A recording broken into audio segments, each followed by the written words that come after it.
even scout with too Canadian. Drinker was so mean and mocked my fatness and movies. Ah, shut up, you fat fuck. I totally fucked up the intro, but hi guys, how you all doing? Good, really good. How's everyone else? Other than screwing up my intro, I'm doing well. I did very well. Kate, you're muted. You're still muted, Kate. I didn't mute me. So, wow. I still can't believe, we're doing this, What, Keith chimes in? What all about you? Yeah, because we have never streamed before together. This is some newfangled shit we're doing here, my friend. What do I plug in the mic? Henry Cavill. we got Cuber in here. We got Deadman walking. MonkeyJeebus. Hey, Steven, I set up my minds. All right, cool. Keith, why don't you tell him who you are, what you're a fan of, and Gary can go pee now. Hi, everyone. I'm Keith. You know me as the co-host of Pop Culture Minefield with Mr. Gary Cassell. I'm also I am an extremely dedicated fan of science fiction, fantasy, comics, films. I'm that geeky guy that is, you end up finding that you didn't know either was geeky or knew was geeky, and you never took the time to talk to him. And basically, I now have a platform to be able to just do what I do, thanks to my good friends, Miss Kate, Gary Cassell, and of course, Mr. Fat Steven. Oh, thank you, dude. But I think it's been an honor for all of us to get to know you and actually meet you. I've never streamed so much with one man in a shower. Yes, but I'm clean. I don't know. Your clothes kind of look very nice. I smell like old 80s newspaper and the tears of Graham Nolan.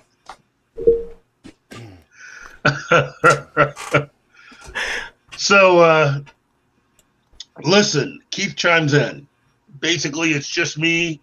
It's Grogu. I wanted to talk today about Babylon 5 because, Oh, fuck you, Steve. What? You know what? Oh, yeah, it's been like that for 3 weeks. You just noticed now. Kate brought that to my attention this morning. I'm sorry, Keith. Go on with what you're doing. I wanted to talk about Babylon 5. This is a show that, as far as I'm concerned, is one of the 3 most influential shows on current television and really pop culture entertainment.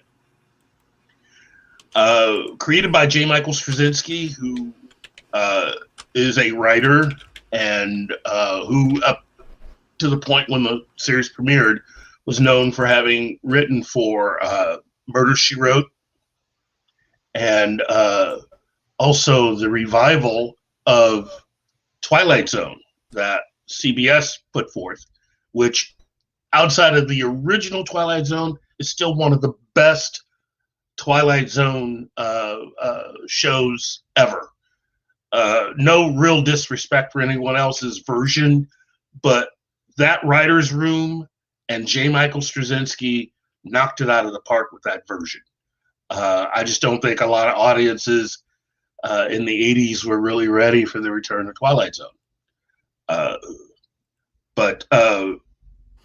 Straczynski had an idea, something that he had been working on for years, and had pitched the idea of a television series that you could treat like one big novel.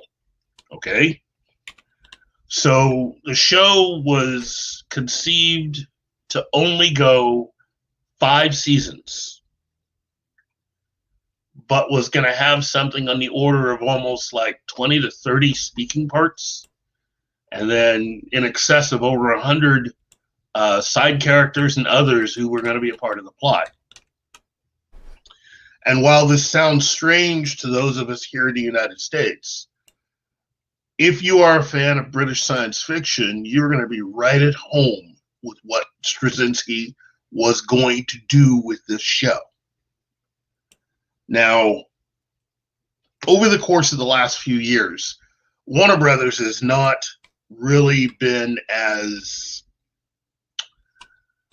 supportive of Babylon 5 as one would, having a show that has meant, in my opinion, so much to fans around the world.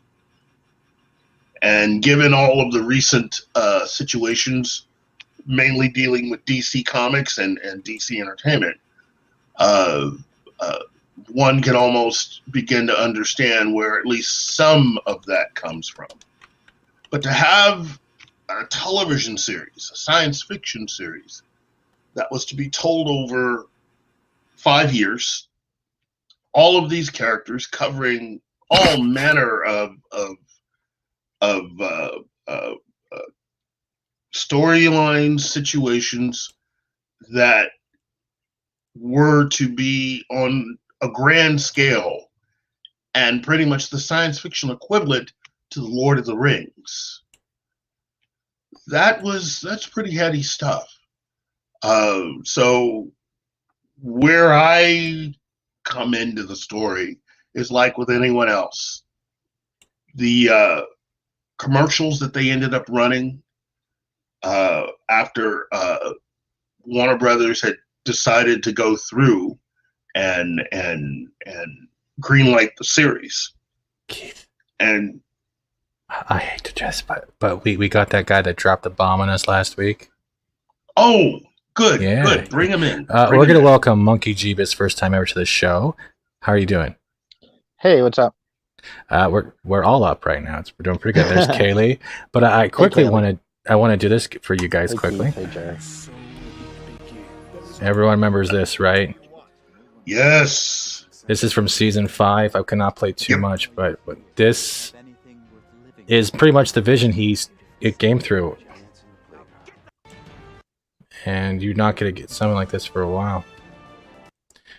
We can go through this later if you want. But Well, the thing about this, the opening credits for every season changes as the story progresses. So not just with adding more actors and characters, but also making sure that you get a good idea of what the show was and where it is at that time.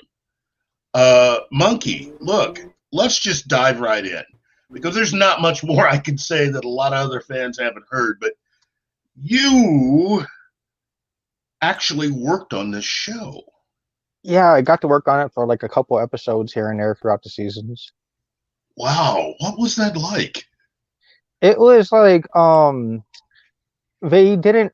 It was like shot and like set in Sun Valley, and it wasn't really like a normal set. It was kind of like it looked like it was like built on a junkyard. Actually, and then there was like honey wagons, which are like the trailers set up all around for like different departments.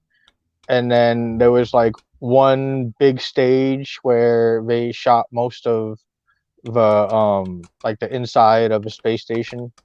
And then I guess everything else was probably just like post-production and like special effects.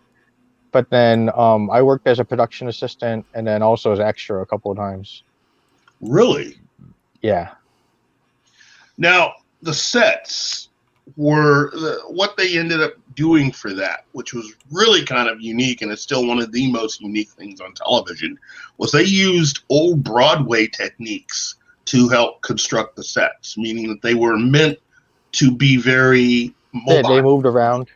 Yeah, you could move walls. You could change whole sets with just because they didn't have a lot of space for like a normal set would. And it also, because of that, for me visually, it made the sets less striking. Mhm. And they have a tendency to, just to toss in my little 2 cents here, the overlit scenes. I really dislike that. Whereas other shows, similar sci-fi shows, underlit the backgrounds. And that's what I mean by overlit. They overlight the backgrounds, and it makes it look like a TV show rather than you're in a real environment. Yeah, like how there's like how there's like a lighting that you don't know where it's coming from, like where it normally shouldn't be able to come from, like the ceiling.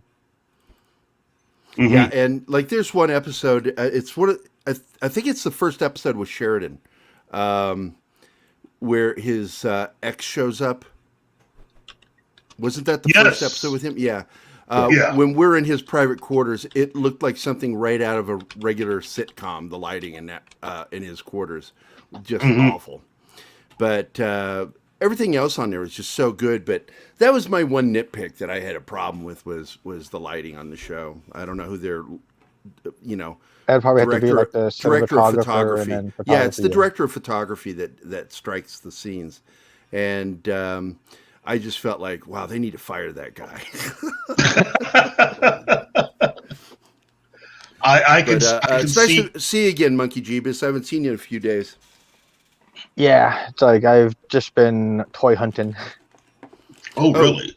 What kind of toys? I've been going for like the new Marvel Legends because like they had the new Shang-Chi wave came out. Yeah, I saw and it that. has like a Mr. Hyde Build-A-Figure. I am hunting for Cara Dune because I heard Walmart has rebelled against Kathleen Kennedy and is putting stocking up Cara Dune figures. Oh, the vintage wave. And so I keep my eyes out. I want to buy 2 of them, and I'll be a happy camper. Yeah, because like I got the I bought the Black Series Cara Dune when it was out. Was that pretty accurate? About them, when I say accurate, was it able to kick your ass? No, I mean, how was the face on it? Was it pretty? Oh yeah, it's really good. They have like modern face printing, and then it's like it's superior to anything they've done before. Good. Yeah, I got to get me one of those. I got the Black. I think Series Geeky's the one. That's the one. Was that the one? Because yeah, I know that's Geeky the one I posted want. that. Yep. Yep. I have the Mandalorian one, but it's the not the Black Series. It's the 6-inch one or the 5-inch one. It's larger than the normal. Toys? No, I was talking about my ego because it's only about 5 inches long, 1 inch thick. It's very disappointing to me and the rest of the community. Oh, because they have the original ones that are like 3/4 inch. Those are like the vintage wave, and then they had the Black Series, which are 6-inch figures. Yeah, I got the 6-inch Mandalorian figure with the pilot episode armor, and which is my favorite armor. I got to be honest with you. I don't like the shiny armor. Oh yeah, I got both of those. I got the white boxes on on the Fan First Friday, whatever, Force Friday. Ooh, look at that. Yeah, that's nice, Steven. That's actually the one. If only you had good video quality. I can't hear you over your own bitchiness. What was that? Oh. But Monkey, you dropped a bomb on us last week, and that wasn't fair to either me, Keith, or anyone else on the panel. Even Kate, we were just sitting there going, "What? He worked on it." Like I worked on a lot of different shows, so it wasn't really that much of a deal. I mean, like, I know like Walter Coing was on episodes that I worked on, and then he was really nice. Did you ever get work with Billy Mummy? Well, he remembered me from because like when I saw Star Trek, I think it was The Voyage Home in theaters, he was actually in the theater. Wow. I mean, how many shows did you actually work on though, and what was your favorite? Hold on, I'm getting an echo. 1 second. Sorry, it's my belly. Hello? Hi. Hi. What are you wearing? Hello? I think MonkeyJeebus is down. Uh-oh. You there? He's been monkey crucified. That was not my fault. Hello? Hi. Hi. He's back. Is this a skit? Did we plan this? You remember that time we got, like, that time we couldn't remembering? Remember? I remember Barry, all that members. It was great. But, okay, so did you get to work with Billy Mooney? MonkeyJeebus. Oh, one's... I love you, Bizarro. I love you. Hey, who's You remember that time we were doing a show and just stopped talking, all of us? It was great. Yeah, it was great. We got 16 people all listening right now going, what? Oh, no, we killed him. That was not my fault. That Why was not did my you fault. fucking do that? Steve, I didn't kick him. He left by himself. You totally kicked him. I saw it. Said, Gary, you were on top of him. It says literally, my body odor offends people. He'll be back. Well, He will be back, guys. Go ahead. We've got a lot of people in the chat. Hello, everyone. Thank you for chiming in and actually watching. Hello, everybody. I think Baby Yoda is back. Are you there? Yeah. Okay. Hey. Sorry, Gary Yeah, smells. my mic started. So I was acting up asking and you, then- did you get to work with Billy Mooney? Yeah, I actually seen him. He was like from Lost in Space. Yes, he was. Yes, that's him, Will Robinson. Yeah, he was pretty nice too. It's like it was like basically we were called in the set and then we did our scenes and then we had like a couple of like interactions so we had time to talk to each other, but then like they scooted us off and then they reset the set. Oh. This, I got to be honest, this kind of reminds me of a show where they didn't have the funding for a bunch of people, so they would just use people that worked on the show to dress them up in characters and have them walk I around. played multiple characters on the show. Yeah, so you when I was kind of working. ended up, you worked on the show in the background, but ended up being an extra too. And did you get to say stuff? Did you ever get to talk and get paid for that? Oh no, not on there. On like the most I ever got to talk was like maybe on commercials that we got to do like during the off season. Well, Really? which commercials did you do?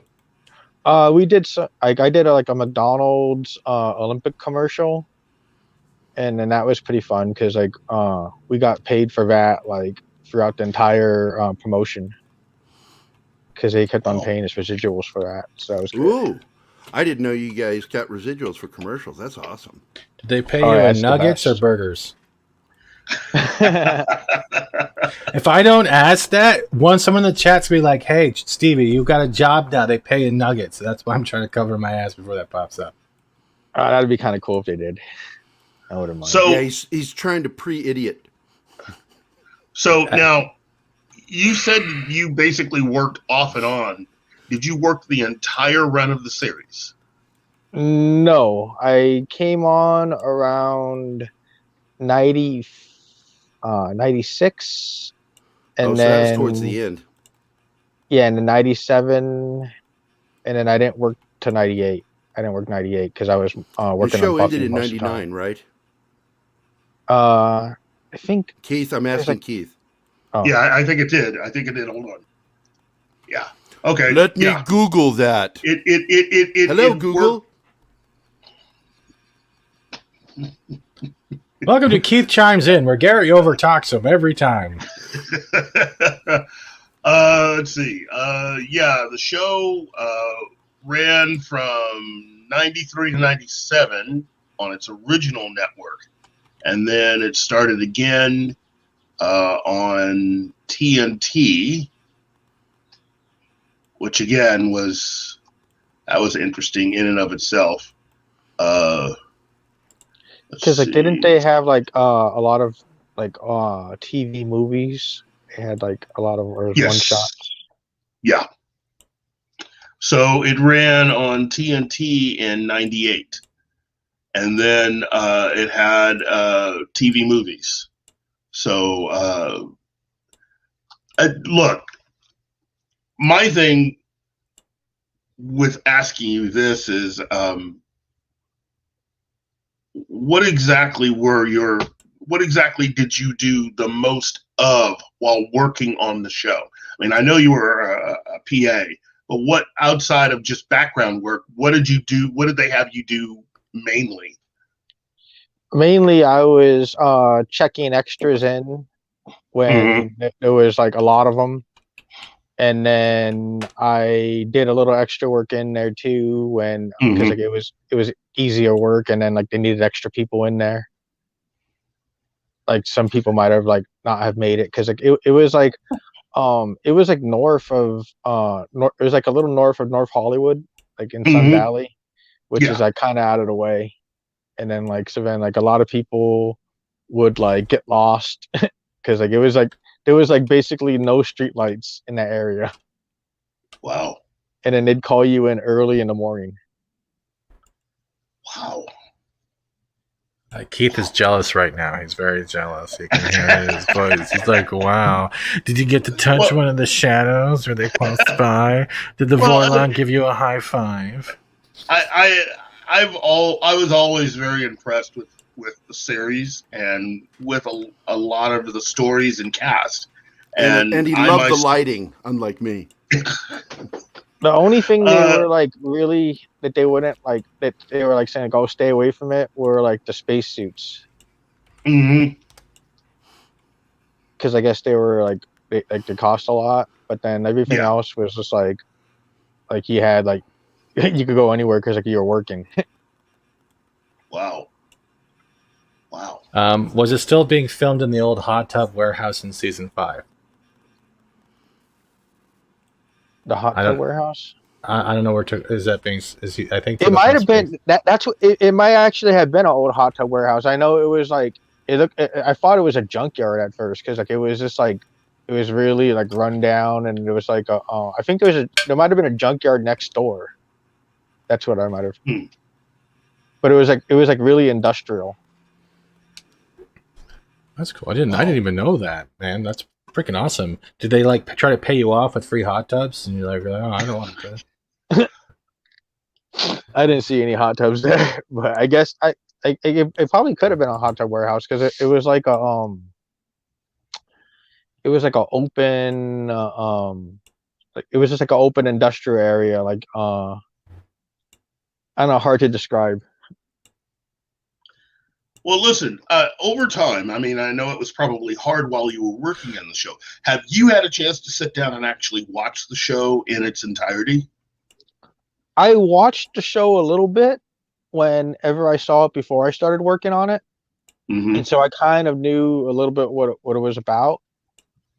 And then so like when they called me in to work on it, I was like, "Oh, that's pretty cool. I'll work on that." And then I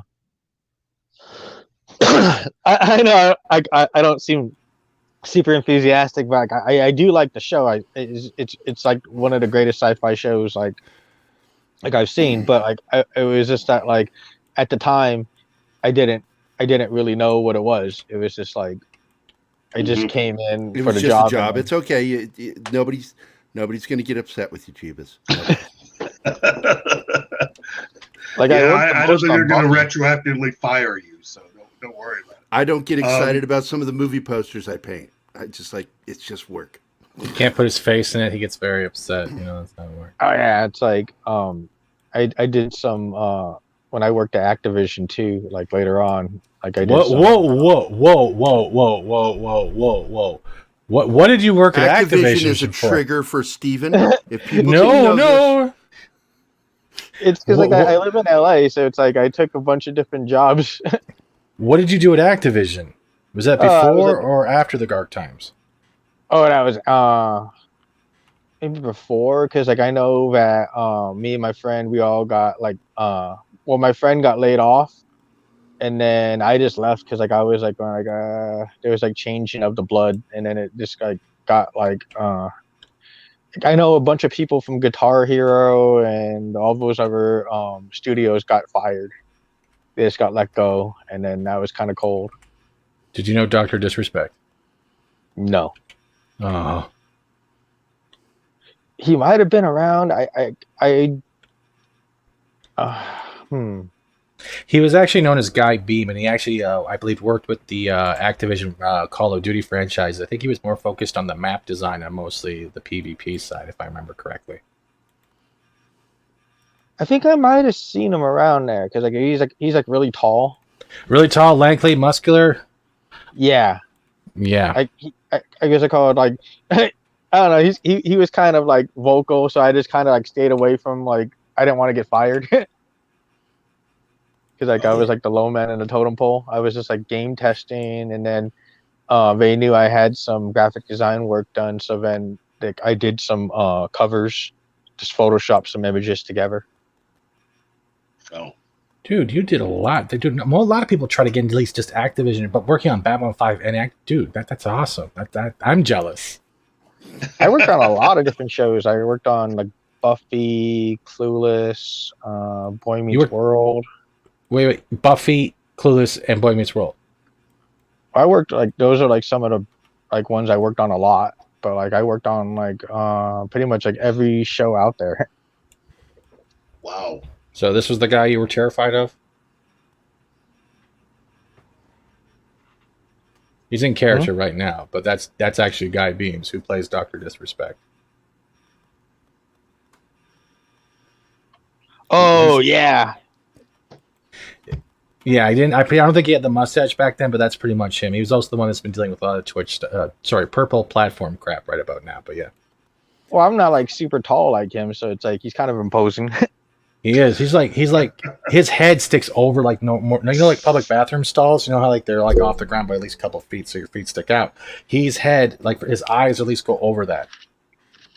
That's how tall he is. About that. Yeah, he's like 6'7" or something. He's freaking huge. But So- that's. Go ahead, Keith. Oh, I was just gonna ask. Now, bringing it back to Babylon 5, Okay. have you ever had an opportunity to actually attend any of the Babylon 5 science fiction the conventions? conventions? Or yeah, Oh yeah, I would see a lot of them at like San Diego Comic-Con, and then I'd go to talk to them about stuff, and then it was funny because like security would tell me to like keep it moving, and then they'd be like going like, no, we know him, like fuck off. Well, which of the actors was your favorite to actually hang out with, at least post series? Probably Patricia Tallman. She's pretty nice. I see her a lot at conventions, and then Jerry She's was such really a cool. beautiful lady. I like her a lot. Okay, for those that don't know, where on the picture is she? Which is- She's okay, Bottom. She's left. the redhead. Yeah, bottom left. There you Oh, go. There you go. this was the psychic actually, who actually Yes. I don't want to spoil it, but everyone knows where she gorgeous. went for a while. She is. She also didn't take anyone's shit. No one's shit except the Vorlons. But that's a different story. But that is Delenn, and then we have Commander Shepard, and then Sheridan's in the back. Sheridan. No. I got backwards. Yeah, that's Captain Sheridan, and next to him is Commander Sinclair. Oh my god! Why did I get the names backwards? Oh my god! Now, I was lucky enough to actually meet Michael O'Hare, and he was a really, really, really nice guy. and then Bruce Boxleitner's Tron. Yeah. Well, I've yet to actually meet Bruce. I would like to sometime because he seems like a really, really nice guy. A lot of questions to ask him. Given Yeah, his career. he always seemed like he'd be more comfortable on a horse riding than in anything else that he did. Yeah. Which makes his entire Babylon 5 thing really out there compared to what he gives off and what he seems comfortable doing.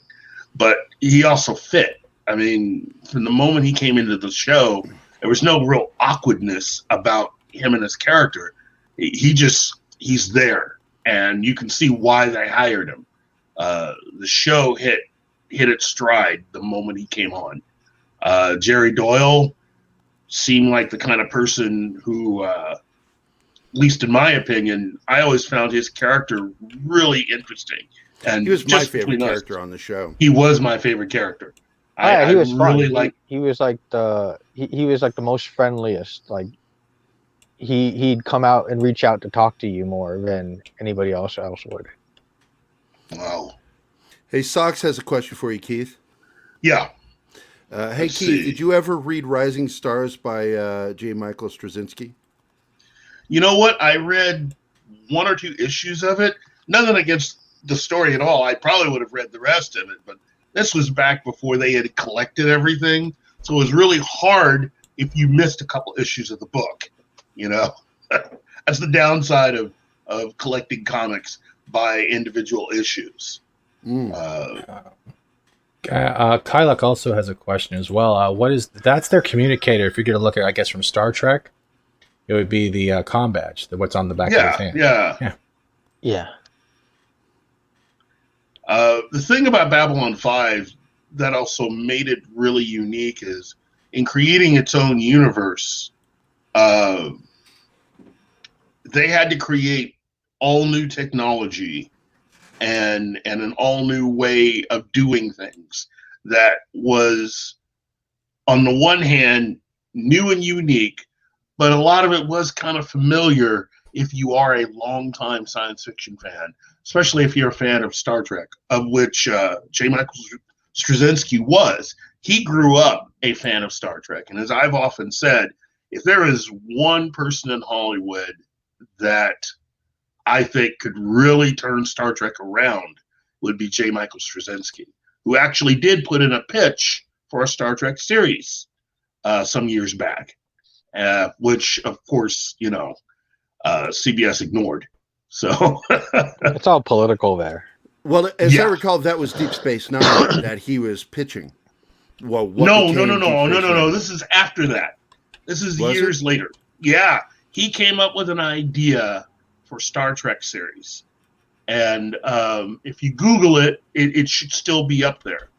And I think he would have been a great person to take over once Rick Berman had left. He would have been a nice change of pace from the way that Berman ran things.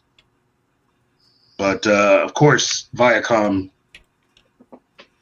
decided not to go that direction. But because Les Moonves hates science fiction.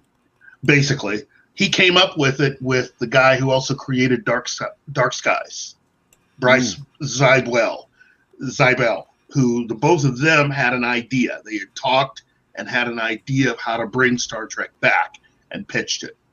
I have a quick question to ask Keith. Keith, are you standing in front of a strobe light? Because you keep going from normal color to orange on a rotation. Like, is anyone else noting this? I'm noticing it. Yeah, I've seen it. Dude, you literally have like this orange light strobing in front of you. Like, now you're all chocolate. Now you're creamy milk chocolate. Is anyone else seeing this in the darker chat? Milk chocolate. Now you creamy. Look, you're chocolate, and then you're terry chocolate orange, and then you're chocolate, and then you're chocolate covered orange, and then you're chocolate. Sorry.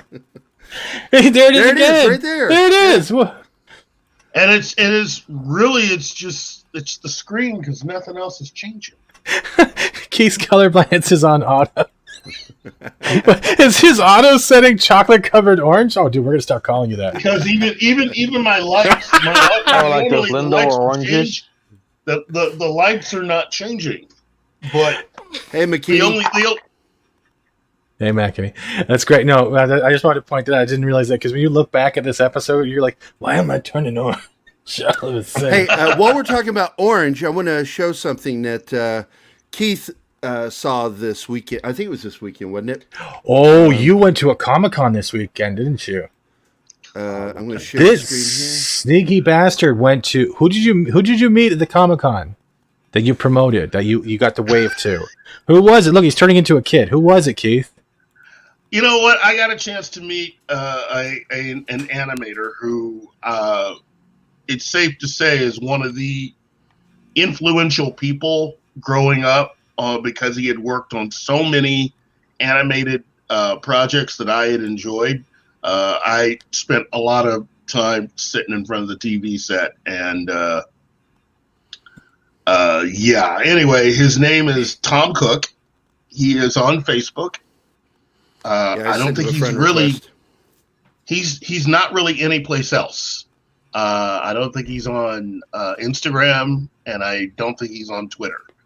But he's a very fascinating man because of what he worked on, when he worked on it, and his basic story for getting into the business. And who did he work on? He was a truck driver. What? He was a truck driver is what it came down to. And he went to a some kind of a class that had been set up for people who would be interested in understanding the history and how animation is made. And he got a chance to draw and sketch out a few things. The guy teaching the class liked what he had done, especially a lot of his superhero figures. So he said, look, they were going to have an opening at where he was working, and they were working on a superhero show. Asked if he'd be interested, and he went down and applied, got the job. And it was working for Hanna-Barbera on Super Friends. So that opened the door to everything else that he did. He has worked for Hanna-Barbera, Ruby Spears, Filmation, and Walt Disney. And I think the only company that he never got a chance to work for was Warner Brothers. So, Hey, Keith. yeah. Apparently, you continue to throb. Like the Florida villages. Mr. Tickle Truck says, and Keith continues to throb. But he worked on He-Man, didn't he? Yes, he did. The original animated series. He worked on He-Man. He worked on Thundar the Barbarian. He worked on the Lone Ranger. He worked on Flash Gordon. He worked on Brave Star. He worked on Ghostbusters, the original Ghostbusters, not the version with Dan Aykroyd. A couple of years ago. Go ahead. I was gonna say a couple of years ago, people who had like the Loot Crate subscriptions, Yep. they got like they received like He-Man sketches like from the animation cells in their crates. Wow, that's really cool. So Keith, I took notice to what's on the screen. Can you see it? Yes. Yeah. And I looked at that and I'm like, one, that's really fucking cool. Here's another photo. Close up of the label. Soda. Banana nut soda. But I immediately started wondering, what does it taste like? So I took the old Coke ad. Oh my god! Oh my god! Oh my god! You didn't. Mine The one in mine tastes like beer, and I don't mean penis, but Peter dork. But look at the girl at the front with the. Mine tastes like Davy, and she has that face like it's a little tart. Like that face when you have a sweet tart in your mouth. It's like, oh god. And I like spontaneously, like Keith will do something and it'll just tickle me and I'll make a meme out of it. The guy in back looks like Bill Hader. Yeah, he does. Well, considering Bill Hader's age, we know that's not him. But yeah, this is from the that 1970 Coca-Cola commercial. Yeah. I want to teach the world to sing. Back when commercials were way longer. They were longer, and they had diversity. They had a wokeness to them that you could embrace and go, "Aw," rather than feeling all like pointed at and accused of something. It was like a Benetton ad, but not as challenging and no extreme cuts and edits. You know, it was just long shots and wide shots. And just to show you how woke I am, I gave the best line to the black guy.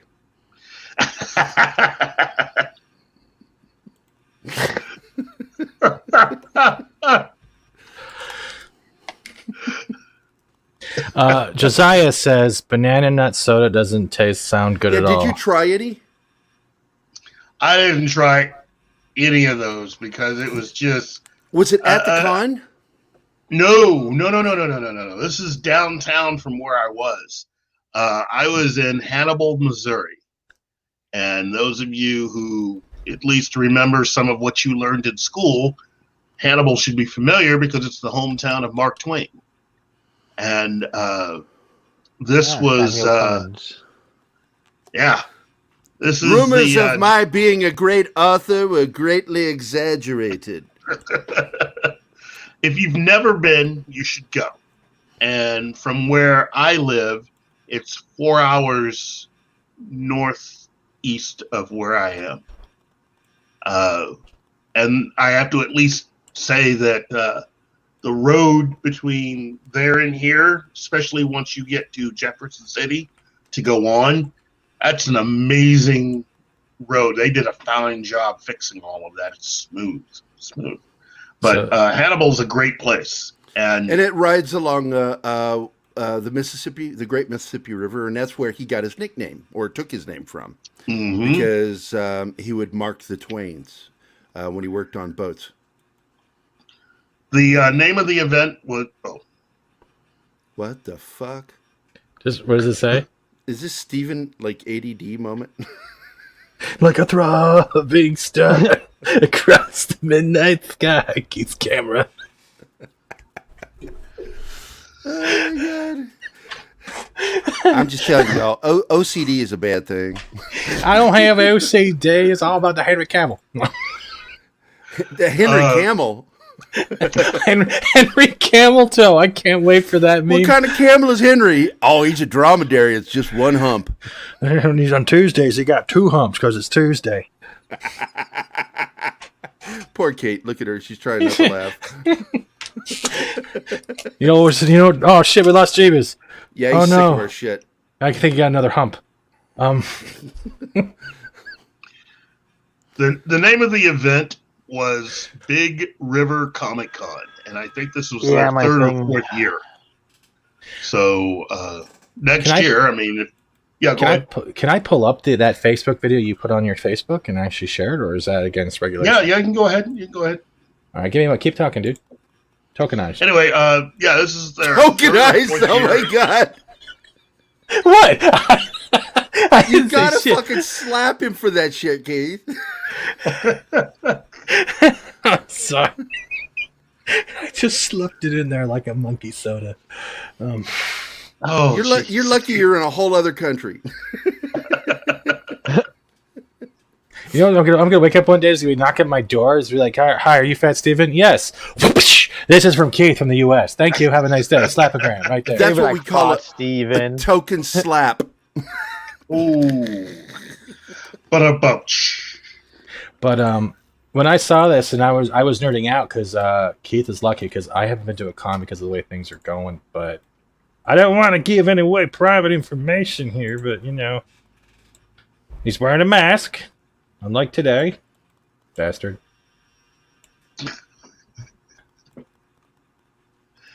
Is there audio? I tried. I don't know. I don't know if you can hear me very well through the mask. Oh, hold on. Is there no audio? There should be audio. Okay. Then I you didn't select it. Yeah, but Comic Cons are coming back. It looks like. Yeah, slowly. And this was a smaller convention, but I have to give them credit. They put it on, and they had a nice, steady flow of people, and that was always good. So it was a nice 2-day event. Hopefully, SDCC can come back next year. I hope so too. This is just too much fun. Getting a chance to meet people like Mr. Tom Cook. I'm telling you, this is... I miss that sound in the back. People just having a good time. So, nice turnout.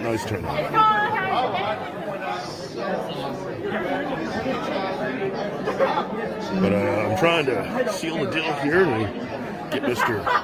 Tom Cook to be another guest for our show, Pop Culture Minefield. So, wish me luck. Hope everybody out there is having a good time. I wish you luck, Keith. Good luck, Keith. I hope you do it. You can do Enjoy yourselves it. today. If you ever get a chance to meet someone that affected your childhood, do that. Look at those thighs. That's all the properties he's worked on? Oh my God, Scooby-Doo got censored. Yeah, he Good did. job.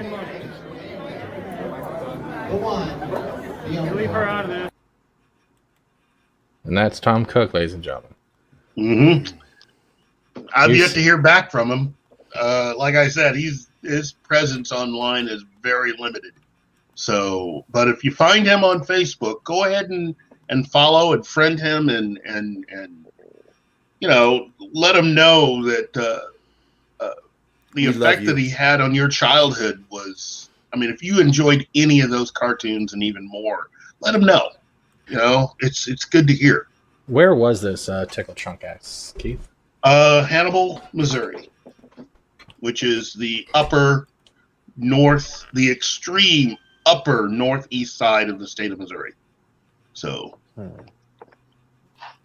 Hey, Darius, and everyone who's came in, thank you very much for joining us. We're definitely doing Keith Chimes In.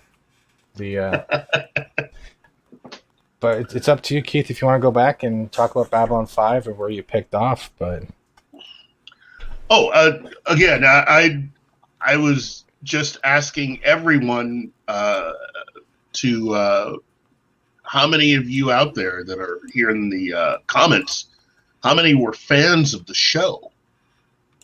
How many of you at least watched it when it was originally broadcast, and how many have come into it since then? Thank you. to be honest, when I first got a hold of this, I think it was like, what was it, season 2 or season 3 of the Shadow Wars? It was I can't remember the name of the episode, but the episode was that one pilot was stuck in the hyperspace. In between destinations, right? He's like, "What is that? What is that?" And all you see is like this, like it reminded me of the black symbiote from the Spider-Man, right? And all you see is this ship just growing in size, and then boom, end of the show. And later on, the way they've connected things, I started getting into it, and then they brought back where they actually found that footage, and it was played. And then I was like, "What the hell is going on?" And then they started going into the lore and the history of the universe of where the station was and around them. It was just like they did a J.R. Tolkien in a way with that. Well, that was one of the things that inspired the story. The Lord of the Rings was a huge inspiration to the show, but it wasn't the only thing. I think the show is unique in how it was put together, as far as the mythology, the characters, everything that they were drawing in. And to have someone like J. Michael Straczynski, who was a fan himself, for years, who had years to work on this and to craft the story, that meant everything. It wasn't like a lot of the shows that would become popular later on,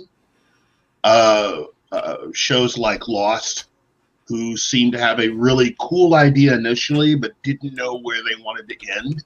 The thing about Babylon 5 is that Straczynski went into it knowing how it was going to end. That makes a big difference to those out there that have ended up seemingly wasting their time on a show that you eventually realize these people have no earthly idea what they're doing. He kept that part a secret. Like nobody knew about any of about him having everything mapped out. Yeah, yeah. And it was good. It was good. I mean, when you can have material, classic novels, the Foundation series, the aforementioned Lord of the Rings, Childhood's End, and the Linsman series of books. These are all just classic fantasy and science fiction books that fed right into, along with, British science fiction shows mainly like Blake 7, and a little bit of Doctor Who, this all just came together as one big gumbo of entertainment and led to Babylon 5. Script brings up a comment. Don't forget that he had to rewrite Sinclair because of the actor's health issues. I didn't know this. Yeah, That didn't come out until after his death. Yeah, the thing about Sinclair is that Sinclair really was the lead character, and originally, if things had not changed, he would have been the character throughout the entire run of the show. But that's also really indicative of how well the show was run. That they could make changes and make it seem like it was all part of the plan, which is something that I've said that that's what they do at Marvel Studios under Kevin Feige, that they're able to make it seem like it's all part of the plan, even when things pop up that may not have been originally a part of the plan. Gary, Script says, not his death, his schizophrenia. No, Straczynski kept it quiet until after his death. He didn't want to talk about why he left the show. He kept it private per the actor's request. And so it wasn't until after the actor passed away that all the info about his schizophrenia came out. Now, before we get into that, I wanted to ask a quick question. I think a lot of people in the chat who have never seen the series would like to know. If this is Babylon 5, this is the name of the station, what happened to the other 4? Oh, that's part of the plot. That's what you have to get into. And it's again, it seems like we're trying to be a little cagey, but if you really want to get into that, I would suggest watching the show. And right now, the series is on HBO Max. And you can watch it from the beginning. But let me at least say this. This is what I have learned and what I've experienced with the show. Many fans, especially new fans, find the first season challenging to watch.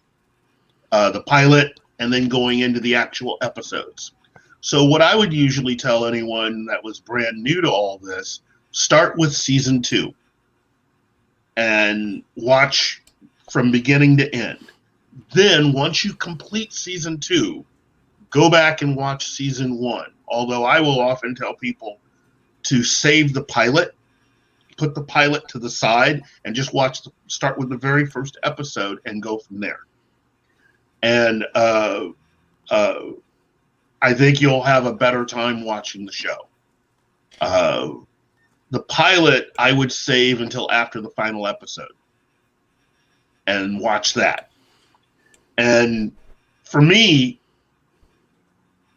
I think what really changed the game as far as how this show was that unlike other television shows, even with Star Trek, you don't get a sense of time passing. And that is the great thing about Babylon 5. Time passes. These characters do age, okay? I love the fact that every season of the show was 1 year in the lives of all the characters. So no matter when the first episode occurs, it'll always be January of that year, sometime within the first week after the beginning of the year. And at the final episode of every season occurs usually around the end of the year, somewhere around December. So that, again, you're getting episodes, and all these episodes connect up to become a year in the lives. So each season was a chapter of a book. And each chapter had its own name. So people like Peter David and Neil Gaiman and others, I think it's DC Fontana, David Gerald, and Harlan Ellison. And Harlan Ellison was the chief creative consultant for the series, which, again, if you're going to attend something like this, you need to have someone that is an experienced science fiction writer who can come in to keep everything straight for you. You know, slap you upside the head in case you do something wrong. And Harlan Ellison was that guy.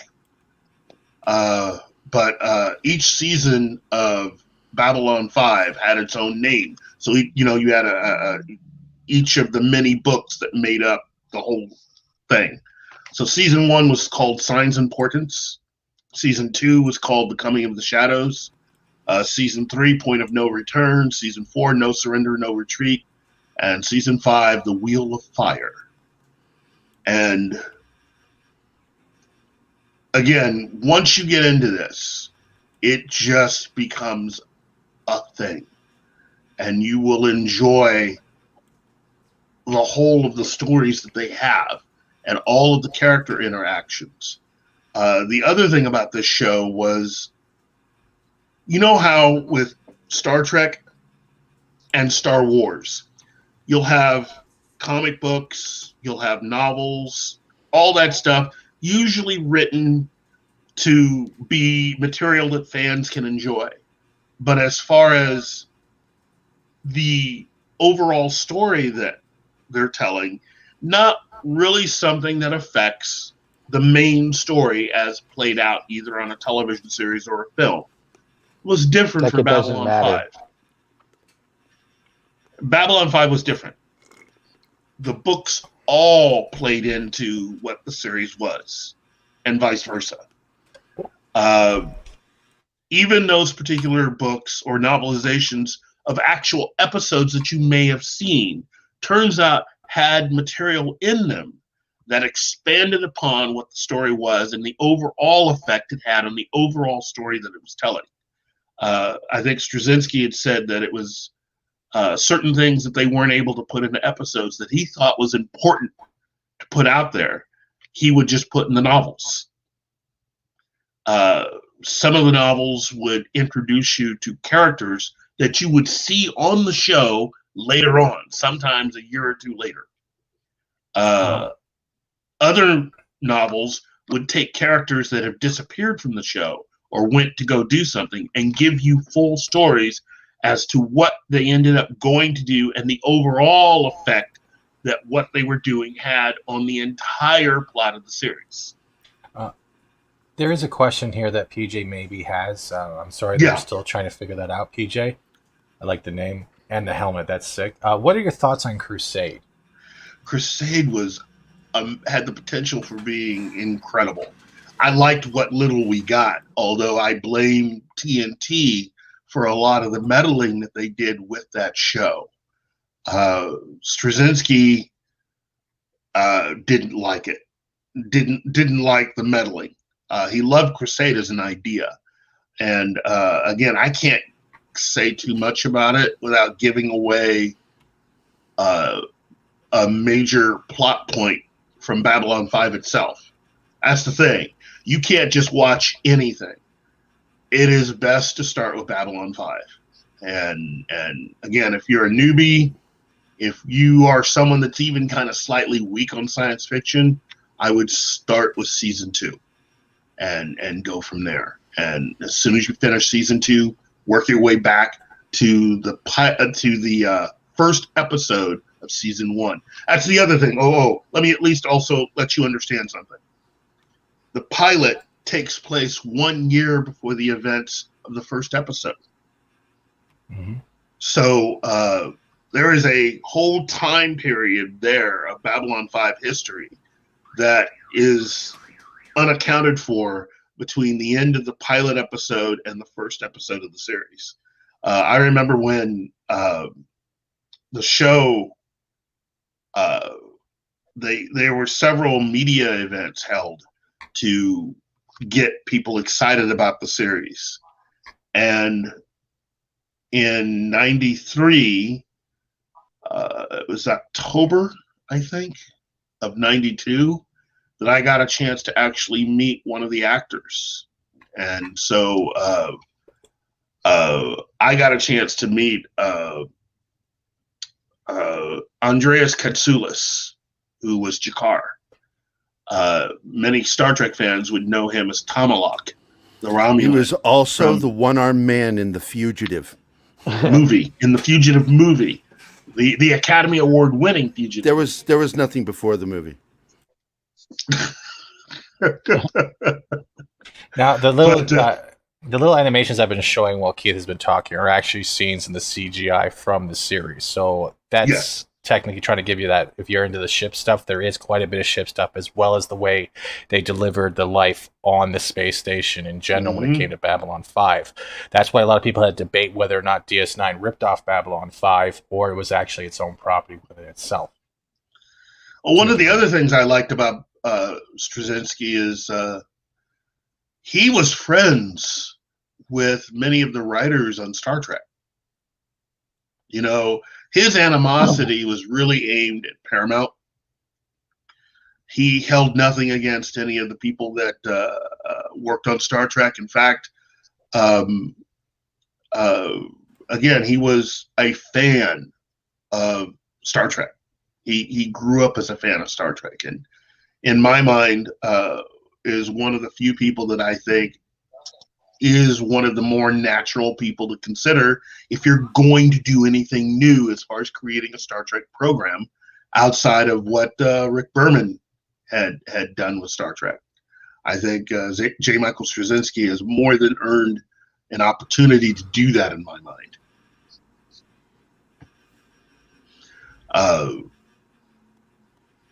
This series is definitely one that you are making a commitment to once you get into it. But when you think about all the other TV shows that people have sat through, and those that they've enjoyed and those that they haven't, Babylon 5 is one of those shows that if you just want to enjoy the actual television series, you can, and have a lot of fun with it.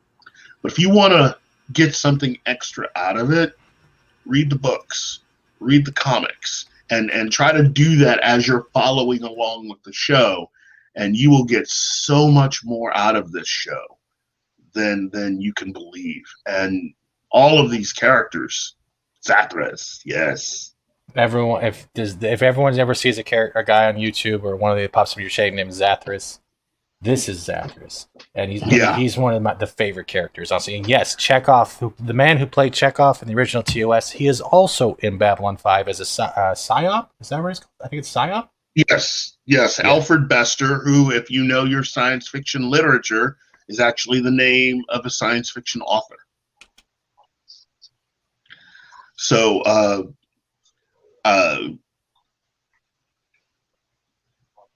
I think that overall, what one can actually say about the work that was done to create Babylon 5 and the entire universe is really one of the best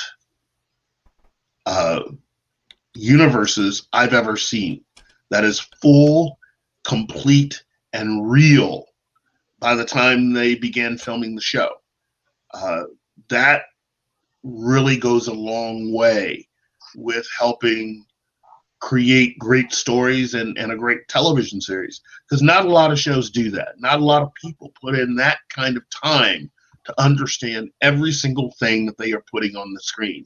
Especially if you're, if Babylon 5 were a network show, it never would have made it beyond the first season. Before you go on, sadly, Gary has to go save the universe somehow, so we're going to give him a proper send-off. Would you put that photo back up of that alien you had? Zathras, you are not the one. Zathras knows the one. Yeah, but that looks like Michael Rappaport. Just like him. Michael Rappaport made love to that cat that he does those videos on. Or, I'm sorry, as Peter would say it.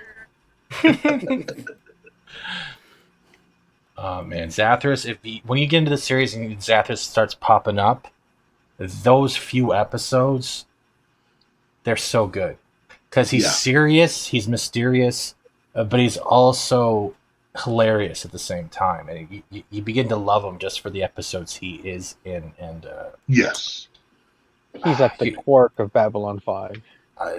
Maybe, but he's more of a Quark mixed with, I guess, Guinan or maybe even the Traveler. Yeah. Because of the mystery. And all that fur, because he's actually related to David Crockett, no lie. I like your fur coat. I'm not wearing a fur coat. You're weird. But Script Doctors, DS9 was not a ripoff of Babylon 5, despite claims it was coincidence. I do agree with that. It was. Mm-hmm. Yeah, and again, I think that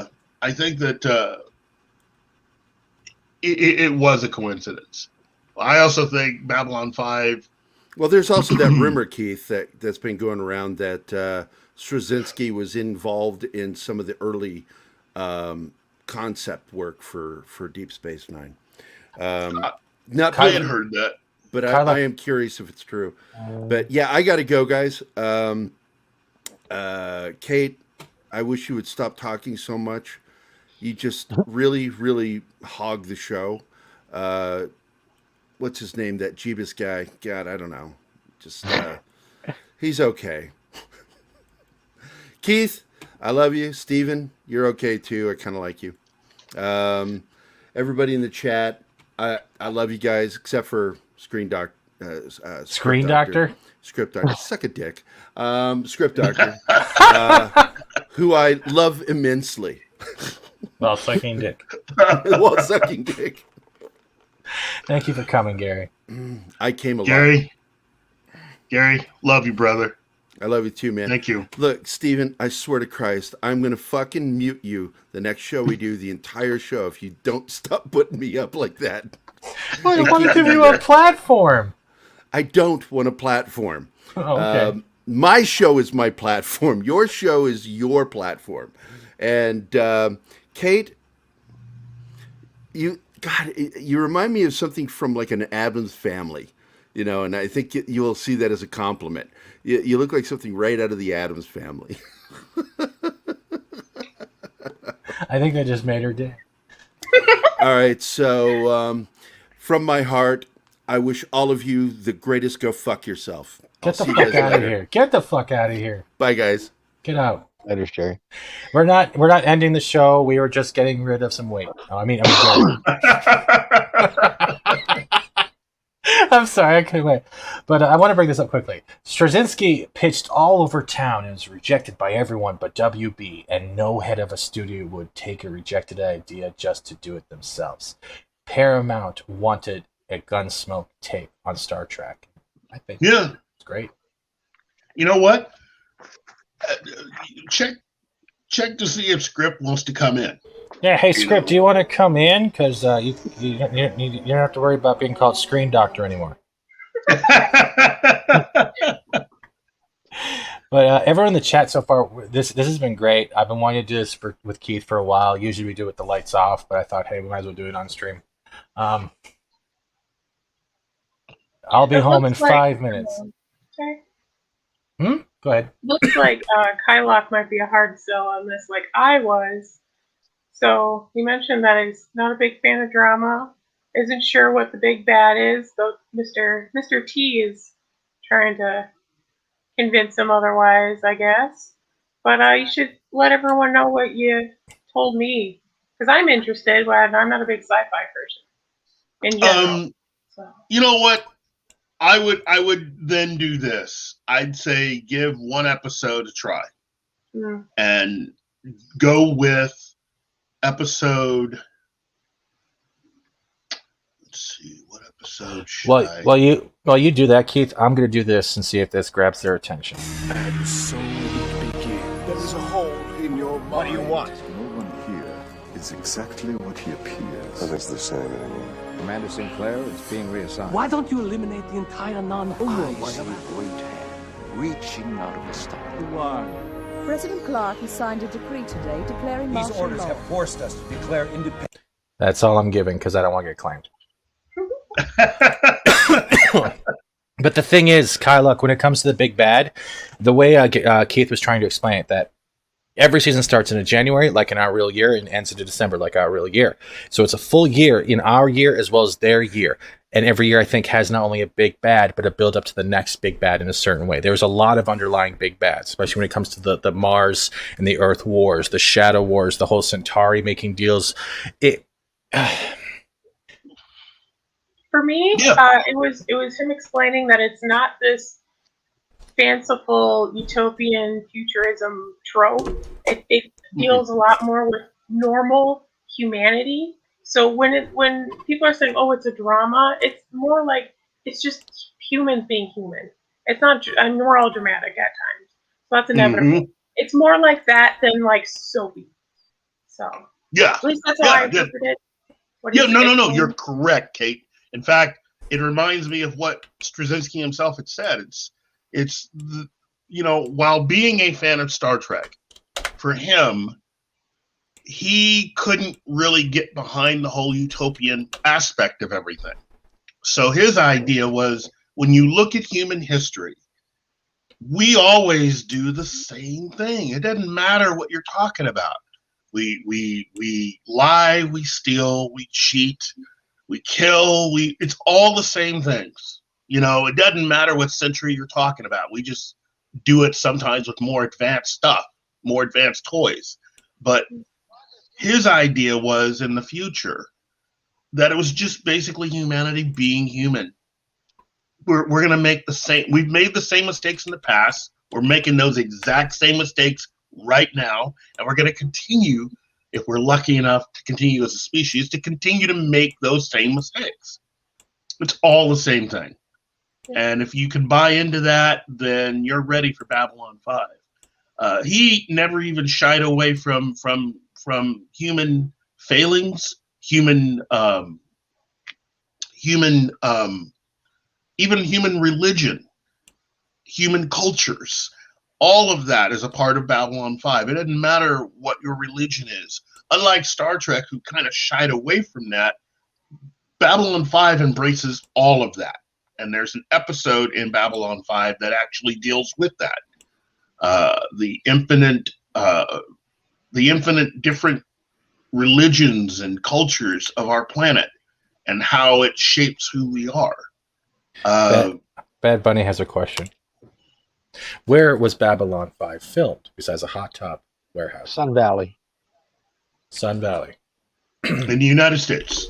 California. Yeah, California. It's like north of North Hollywood. And welcome. That's a good question. Welcome, Script. Welcome. Welcome. At home. How's everybody doing? Hey. We're doing pretty good. I'm so glad you have upgraded to now the Screen Doctor. I'm so happy. Congratulations. I'm visual now. Okay. Yeah, I get to draw pictures. Let me tell you something. The people working on the Walking Dead series got their idea for how they would do it from Babylon 5. Okay? Nobody was doing anything like this prior to Babylon 5. This was standard operating procedure in British science fiction. That is the one thing that I can lay at J. Michael Straczynski's feet. In bringing us Babylon 5, he wanted to create something more like how British science fiction was laid out. And with continuing storylines that sometimes went just beyond, not beyond maybe an episode, to an entire season, to the course of an entire series. But that it would have an endpoint. Let's see, I keep seeing The Expanse. What is that? Is it based in the Expanse is not based within the Babylon 5 universe. It is a series of books by James S.A. Corey, which is really two authors working on it.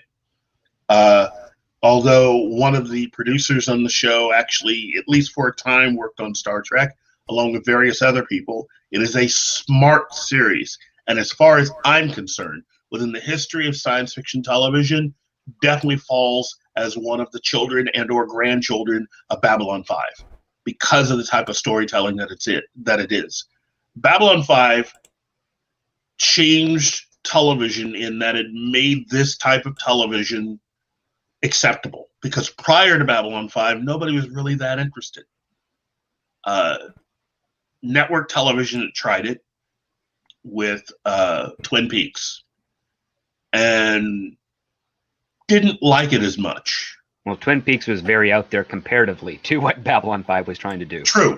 Yeah, there's no Vorlons. Well, the other part too is like the budget for essentially a soap opera and a primetime soap opera is extraordinary for a science fiction property compared to your General Hospital, your Days of Our Lives, all that type of stuff. So cracking that code has always been a huge difficulty because networks loved their soap operas because it was basically their license to print money. It kept them afloat.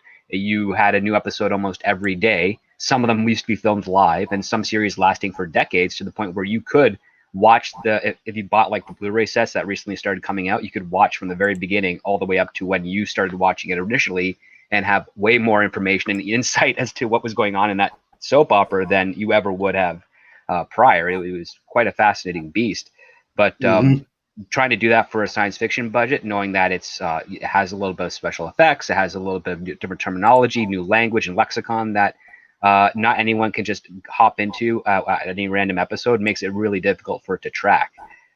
So yeah, Babylon 5 was one of the first ones to do that. Deep Space Nine did it starting second season because they only had a first season of 13 episodes because they were mid-season production. And yeah, the whole idea of a serialized science fiction show outside of like the British television was a rarity. Yeah, and again, it's one of the reasons why I say, when you are talking about influential television shows, Babylon 5 has to go on that list. It has to. There is no way to ignore what Babylon 5 has meant to American television, because for me, there is no similar way that you could get to a show like Lost or Fringe or even The Expanse without Babylon 5. But J.J. Abrams really sucks. Say what? Oh, he says J.J. Abrams really sucks. Well, yeah, it was like, I worked on like the first show that he ever directed. It was like an episode of Felicity, and everybody hated him. Well, he was a producer stepping into a director's role. That was the other part. Yeah, and then like we spent like an entire day like just shooting a guy walking up to the door and opening the door, and then his reaction, and then he just kept shooting the scene over and over and over again. Wow. How many insurance days did you use on that episode? I made like we went into golden time on that episode. Actually, they cut him. They cut him off right after it went on to that because like they were telling him like it's costing too much. Yeah, it's an hour-long TV. You have like what, between 6 and 8 days to shoot it. Yeah, it's like a week. You have like a week to shoot it, and then he got stuck on one scene. Because like we shot a couple scenes before that, but then when he got stuck on that one scene, and then like we were just like getting fed up with it. Wow. Was he still using lens flare back then too? Like, did Felicity have like eye problems afterwards? That's an invention of Star Trek, and it's the first one of the major rules of cinematography you don't do, which is don't have any hot spots, which is when light is too bright on a section of the frame. And JJ decided to throw that out the window for technique. Oh, shit. Yeah. I did have a question, Script, since you're here now. Oh, sorry, Screen. Since you're here now. Do you have a favorite episode or season with Babylon 5, and why? Maybe season 3. Because that is the Shadow War, has a good cliffhanger. I was disappointed that they weren't able to bring back the original actress who played Anna. Because she was Tasha Yar's sister in Star Trek. And so they got a new girl in who she didn't live up to the stuff. But I really like the relationship between Veer, Malari, and Jakar, because the struggles that they go through that part, and which carries over into season 4, is way more interesting than anything else going on in the rest of that area of Babylon 5. The way their races were like, they pretty much vilified each other. So I'm trying not to cough, but the way the progression over the years of the seasons and how they've developed not only to be from frenemies to friends to allies, it's something you don't usually see in TV anymore, especially with that type of character arc, especially with two characters on the opposite points of how they hate each other. And you get attached to them in so many ways because you see the faults in their choices, but you also see how those faults in their choices make them a better person. because they have to accept them to move on. Not all the time, but a lot of the times when it came to the bigger ones, the bigger storylines. Well, when they actually face the consequences of their actions, that's when the character change takes place. And there's an episode where I think it's like season 4, where Sheridan is starting to actually like liberate colonies from Earth. Mm-hmm. And Malari goes up to Jakar and says, "You bought me a drink once to celebrate some good news, then it ended up being the most horrible thing for your people, and I apologize for that, and I'll let you. We'll reconcile all our differences, but I think that you and I should make a public statement that we support Sheridan and a free society of what's going on in this world." And you can tell that Jakar is bitter and he wants to say yes, but he just has all those emotions from everything that he's gone through up until that point. And how it ends up being resolved at the end of the episode, which I won't spoil because you would be surprised what the answer is. Yeah, it's really well crafted. And I totally get that what Keith was saying earlier. Like, this is a novelistic style television show, which means that it's got way more monologues, way more dialogue than needed, and it has a lot of breaking of the pace, so to speak. So things kind of like grind to a halt to do some character exposition or a monologue or something, and then the story gets going again and again and again. And sometimes you have some weird offshoot story threads that I think the doctor's little stim addiction thing. Mm-hmm.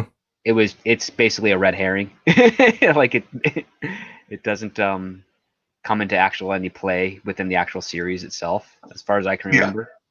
I was wondering, like, did the actor do another like project at that time, and they just kind of like temporarily wrote him off for a little bit so he could film that? I don't remember. I can't remember.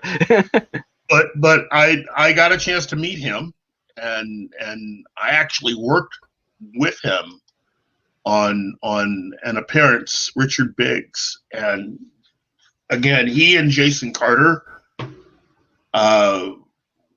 great friends. I mean, these guys were tight, and I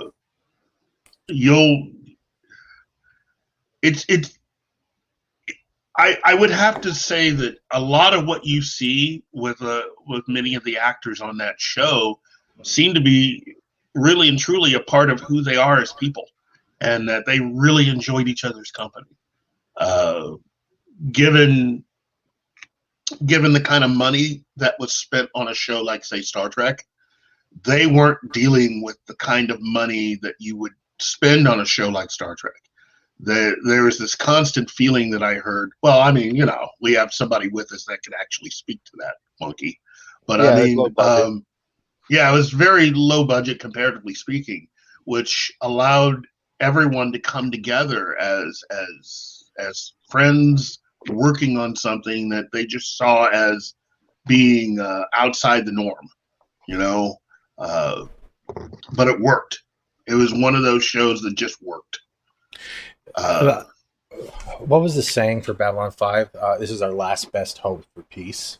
And I think the way they always introduce that with the monologue talkovers every opener of the episodes, it kind of held on to you for that little bit, especially when you're unsure about the show, because I don't know what it was, but it was a way that they delivered it that I was like, why is it that also way? you're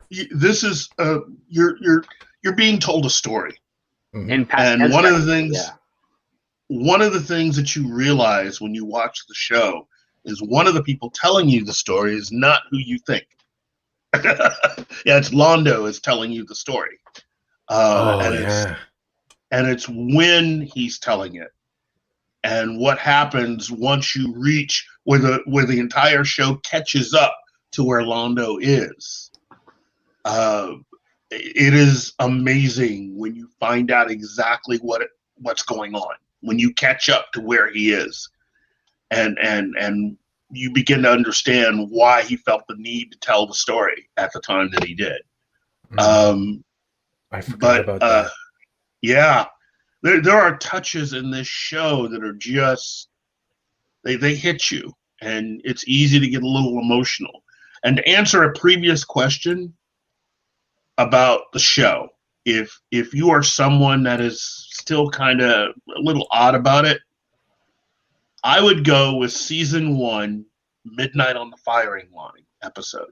If you had to pick out one episode that if you really wanted to just get into it and see what the show is about, that's episode which one was that one? That's season 1, episode 1. Really, Midnight on the that's not the Firing pilot. Line. That's the because the made-for-TV movie is the pilot. Yeah, and the pilot takes place a year before that episode. Yeah, that's that was one of the things. Yeah, that's The Gathering. The thing about that was also something really kind of odd. I never understood why it took them so long to get around to the series, because of how long and how many story opportunities you've missed in that year, but then again, it all worked out in the end. Midnight on the Firing Line is the episode, and I would do that one. And as I said earlier, the pilot is kind of long. It is a very long pilot. Well, most pilots are standard 2 hours, at least at that time of production for hour-long dramas. Yeah, but it's also for something brand new, for something that you may not be familiar with. There's a lot of stuff in that episode, but you will, when you watch the entire series and you understand, when you get to the final episode and you finish the book, if you were to go back and look at the pilot, you understand that pretty much everything in that pilot is important. They threw in a lot of concepts that would become important later on. I often would tell people to not watch the pilot until after you finish the series. Yeah. Quickly add to that, like I'm gonna throw down my favorite episode, and it's still Babylon Squared. I don't care. I love that episode so much. Babylon Squared is my favorite.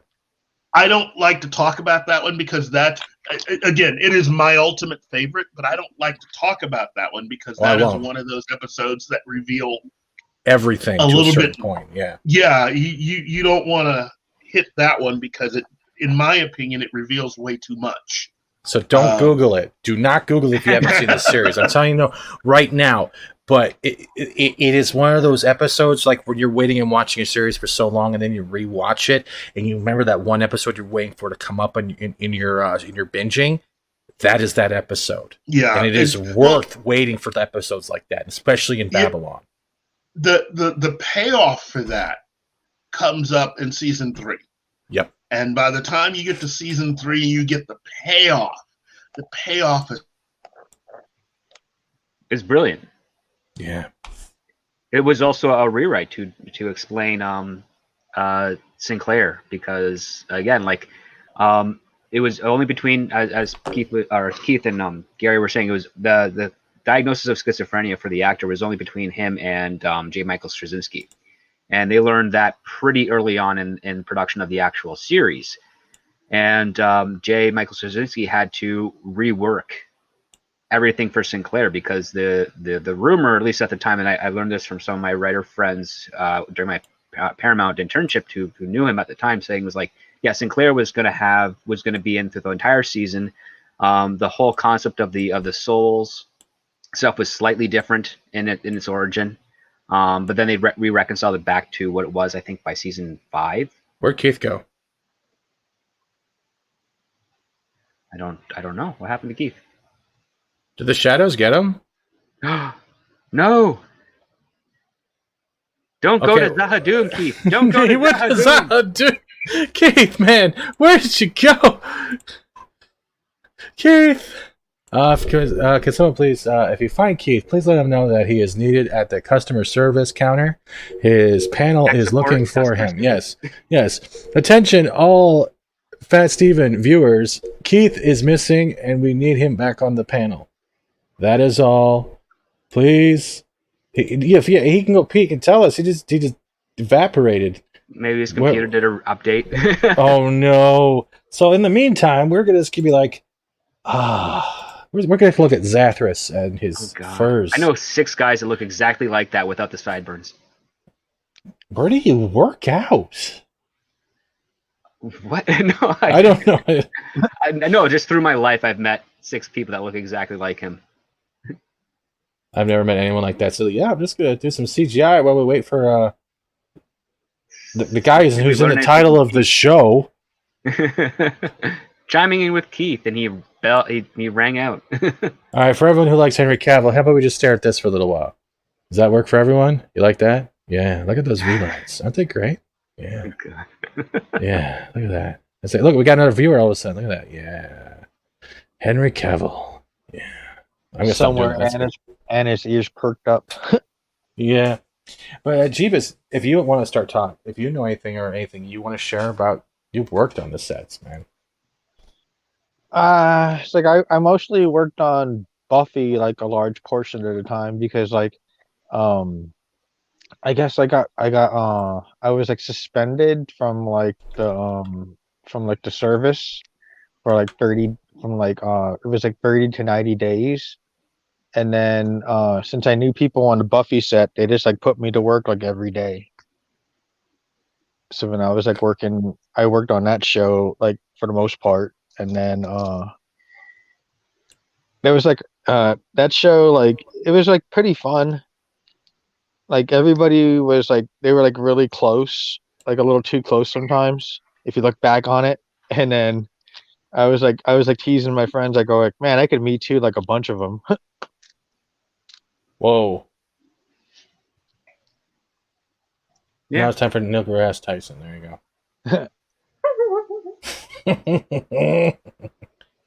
Because like my computer. Okay, I just got an image back.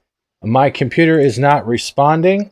Oh no! I am trying to restart now. So everyone, hold on, grab a soda, or in this case, some internet connection, and Keith will be right back. He just sent me a message. Oh wow! And Neil deGrasse has to go now. Bye. Okay, I'm going to share the next screen. That was a big COD piece for a little while. That was the COD moment. Supposedly Keith is coming back, but he had to. He says his computer isn't responding. I guess I'm too fat for everyone's internet. That's not good. That's not good. But Script. Wait, I forget. Script. What was your favorite episode? Where did it go? Darn. That's a good one.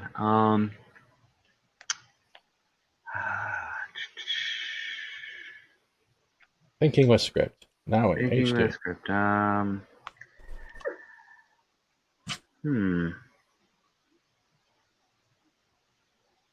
don't. It's hard for me to tell because Babylon Squared is pretty awesome. I can't remember the episode where it was where the Minbari guy replaces the alien in the Epsilon planet. That was a pretty good one. That was the planet that the actual station is orbiting, right? Yeah, that the station is orbiting around. There's another one from first season where an archaeologist and his assistant gets possessed by an ancient species warrior drone type of thing, and turns into like this beast and starts killing people that aren't pure, and has this great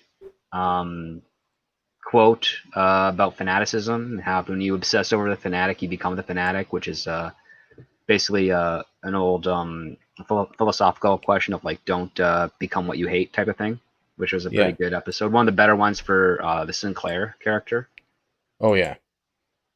One of my least favorite episodes is from season 2, where Ivanova has to escort 2 alien species around the station to try and get their allegiance, and then she does this stupid thing jumping around him and calling it human sex. But it does have one of my favorite voice actors who does the voice of the Penguin from Batman the Animated Series. Oh, who's that? Damn, his name's escaping me right now, but I'll quickly look it up. But he's got this really distinct voice. He's a short guy, and he's dressed to look like a crap. Now I'm forgetting the species name from Star Trek. Tellarites.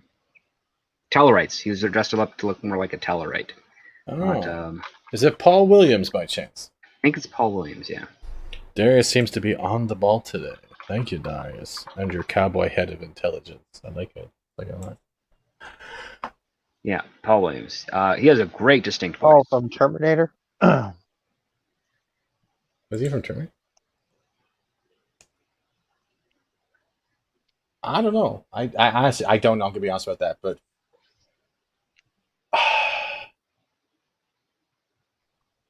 I never got into Garibaldi all the time. I felt like I liked it. He reminded me of what was the terminology some people I heard say.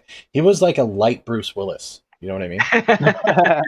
He had that facial structure. He always seemed to have that type of attitude, but he was never the one to go yippee-ki-yay, but he wouldn't fish it off with a mofucker. He'd be somebody else. But he I don't know. I always loved him and hated him at the same time. It was great watching him in there. He was always on Londo's ass and Jakar's ass all the time. He was like Odo at some points, and it was great. He was a different type. He was different than Odo because he had a sense of humor. He used to smoke a lot. Did he? Probably. Not on the show, but probably. No, not on the show. The actor, because he was always like trying to get off set and smoke. Tickle Trunk says they even wrote a joke into the script to explain the actor's hair loss. Oh my god, really? Oh yeah, from smuggling. From one of the smuggling guys. Well, he just shaved it shorter and shorter. Like he's still growing it. You could tell. Wait. He was also on a track of Random Access Memories by Daft Punk. Really? Paul Williams? I'm gonna have to look that up. Paul Williams he's a voice actor and composer. Well, an actor and composer, but yeah, he has like 100 and something odd soundtrack credits. Oh shit. Tickle Trunk says what people miss about Garibaldi is that he's not the best security officer, but he's the best detective. Says, yeah, that's like saying he's not the best superhero, but he's the best detective. Also, if you look at it from a Batman kind of thing, I don't want. No, he there's another episode where he's like gone private, and this one guy's like, "Oh, I need this really important family artifact," and he just kind of lists off all the reasons why the guy's trying to con him, and he's like, "You're gonna pay me this," and then we're not going to talk about all the kickbacks you're going to provide me for this either. And it was pretty funny. But it's to establish that he does know his stuff about not just the station, but about people and other species. He was also, when he became PI, that's when he left the station for a bit, right? And he started doing, I think, the undercover work on Mars and stuff like that, trying to figure out what was going on. He was working for, oddly enough, another Batman the Animated Series voice actor. The guy did Alfred, which is Zephram. Ephraim Zimbalist? Yes, Zimbalist, yeah. Great guy. Yeah, that was an interesting story. Well, we're going to get back into Babylon 5. We're waiting for KEiTH to get back, but I wanted to bring up another story that came across, I guess, the pages today. So I will bring the picture back, but I wanted to quickly jump in on this one, which is DC related to a certain degree. So we're going to stop sharing that, and I'm going to bring up this. Did you guys read anything from Bounty to Comics today? No, not yet. Okay. Well, supposedly this popped up, and I wanted to share this. Now, what does this say? Dave Bautista says he went directly to Warner Brothers and DC to demand the role of Bane. Oh, that wouldn't go over well. I saw that on Why? YouTube things. You don't think he could do it? No, I think he could do it. It's just Dave Bautista is pretty popular, but he's not popular enough to be able to demand a role. Yeah, that's probably true. He could use his Guardians pull. Well, no, they would just say, "Why would you want to come to us when you got all that Guardians money?" Do you think he could pull it off though as a Bane, or do you think he's always going to be stuck for that Drax kind of role? I think it's the same person. I think I'm getting the same person. Maybe. He'd have to get a little bigger. He'd have to get a lot bigger. If he could pull James Gunn into it. To direct in it. It all depends on how well Warner Brothers and the audiences receive his Suicide Squad film. I heard Suicide Squad's supposed to be really good. Oh, so do I. Attention, stream viewers. Black KEiTH is missing from the panel. We are currently looking for Black KEiTH. If you find Black KEiTH, please direct him to the closest StreamYards link. Thank you. And back to the show. I'm going to keep doing that because it's hilarious. He says his computer went poop and he's trying to fix it. He says he's I don't know where he is, so I feel bad. I hope his computer didn't break. That would suck. Because that's a new machine, I think. Yeah. It is a new machine. He did get a new machine. So he probably could have done it 15 years ago, but now I don't think so. I don't think so either. I think it'd be like a hit or miss depending on how the reception is on people's knowledge of Bane. Because the way we're going to look at it, if we're going from the Nolan standard, pretty much everyone remembers Emphysema Bane from You know, Emphysema, Billy Madison Bane. Yeah, and I just don't think that would work properly. But Drax says a lot back in 2019 appears to have been about the role of Bane in future DC films. Retired wrestler and former heavyweight champion went right to the source and made it clear how badly he wants to play the supervillain that broke the back of Batman. I'll never forgive him. I'll never forgive him for that. After discussing Army of the Dead, he revealed that Justice Con, a meeting with WB and DC Films executives, was convened to tell them point blank he wants the role of Bane, reserved for him when they brought back the characters that bring screen. I thought they were getting rid of him altogether. They didn't want to deal with Bane no more. We don't even know what Warner Brothers' direction is really going to be going right now, because they don't know what direction they're going to be going right now. But like, I'm looking at him now, and I'm like, no. They killed Bane off in the comics. But no. Yeah, Thomas Wayne killed Bane, I think, right? That's what they heard. Or no, the Joker did. What do you mean the Joker did? It's like, I guess, like the Joker in Infinite Frontier, he did like an attack on Arkham with his Joker toxin, and then when they went in, they found like Bane all chained up, and then they removed his mask, and then he was dead. His face was like all mangled up from like the toxin. Shit. Okay. Asked what DC character he'd like to play if given the chance, Bautista emphatically answered, Bane is the one. Oh, it would be Bane all day long. I made no secret about this, he said. He then addressed his secret meeting with Warner DC people. I want to play Bane so bad, I went to Warner Brothers and had an appointment with them. Had an appointment with DC. Walked in the door and I said, I want to play Bane. I'm not kidding, he continued. I can't see it. I think it'd be weird. Like, he's a good Drax, but Bane, it's just, no. Bane not being a priority at the moment, at least publicly, the reaction was astonishment according to the former Animal and WWE superstar who explained it this way. They were like, whoa, we're not even casting Bane. I was like, I don't care. I'm playing him. So you'll just, he's going to sit there in the street going, I'm Bane. I'm Bane. I'm Bane. And all you hear is like his neighbors going, we get it. Shut up. That's pretty much what I can picture. Maybe. I think it'd be more like, okay, well, thanks, Dave. We'll, if we ever consider, going that direction for Bane, we'll keep you in mind. And then whispering to the assistant, put him on a blacklist for Bane. By then, he'll be way too old instead of just kind of too old now. Yeah. I mean, it reminds me when Freddie Prinze Jr. tried to demand to be Batman way, way back. It's like they laughed him out of the office. Oh, that's like when the '89, right? When they were trying to consider for a Keaton role, they actually were considering Steven Seagal at one point to play the Batman. Steven Seagal, yep, and a couple other actors. Yeah, they did to bring it a little bit back to Babylon 5. They didn't consider Bruce Boxleitner, which is strange because the guy could have done a really solid Batman. That's a no, Josiah. No fucking way. No. CW's Bane. God. No, that'd be like two pair of linguini with a mask on. That's probably season 3 of Batwoman. Well, maybe they could put him on Titans. Maybe, but ladies and gentlemen, I think he's back from the dead. But honestly, if anything, I would like to see a Batman Beyond, and he could probably play an old Bane. Oh yeah, like hook up to all that machinery and like on a Venom drip to keep him alive. Welcome back, Keith.